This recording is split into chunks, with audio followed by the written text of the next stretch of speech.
The largest organ in your body isn't your liver or your brain, it's your skin, with a surface area of about 20 square feet in adults.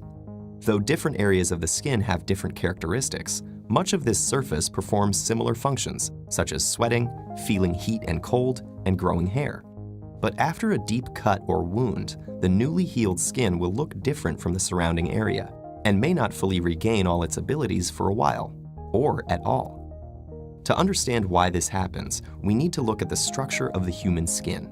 The top layer, called the epidermis, consists mostly of hardened cells, called keratinocytes, and provides protection. Since its outer layer is constantly being shed and renewed, it's pretty easy to repair. But sometimes a wound penetrates into the dermis, which contains blood vessels and the various glands and nerve endings that enable the skin's many functions. And when that happens, it triggers the 4 overlapping stages of the regenerative process.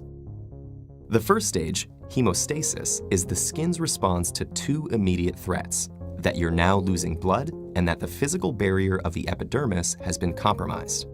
As the blood vessels tighten to minimize the bleeding in a process known as vasoconstriction, both threats are averted by forming a blood clot. A special protein known as fibrin forms crosslinks on the top of the skin, preventing blood from flowing out and bacteria or pathogens from getting in. After about 3 hours of this, the skin begins to turn red, signaling the next stage, inflammation.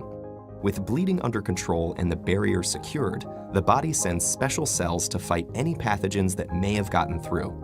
Among the most important of these are white blood cells, known as macrophages, which devour bacteria and damaged tissue through a process known as phagocytosis, in addition to producing growth factors to spur healing. And because these tiny soldiers need to travel through the blood to get to the wound site, the previously constricted blood vessels now expand in a process called vasodilation. About 2 to 3 days after the wound, the proliferative stage occurs, when fibroblast cells begin to enter the wound. In the process of collagen deposition, they produce a fibrous protein called collagen in the wound site, forming connective skin tissue to replace the fibrin from before. As epidermal cells divide to reform the outer layer of skin, the dermis contracts to close the wound. Finally, in the 4th stage of remodeling, the wound matures as the newly deposited collagen is rearranged and converted into specific types. Through this process, which can take over a year, the tensile strength of the new skin is improved, and blood vessels and other connections are strengthened. With time, the new tissue can reach from 50 to 80% of some of its original healthy function, depending on the severity of the initial wound and on the function itself.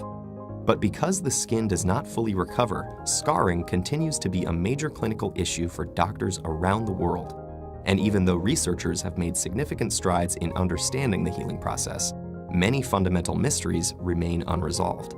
For instance, do fibroblast cells arrive from the blood vessels or from skin tissue adjacent to the wound?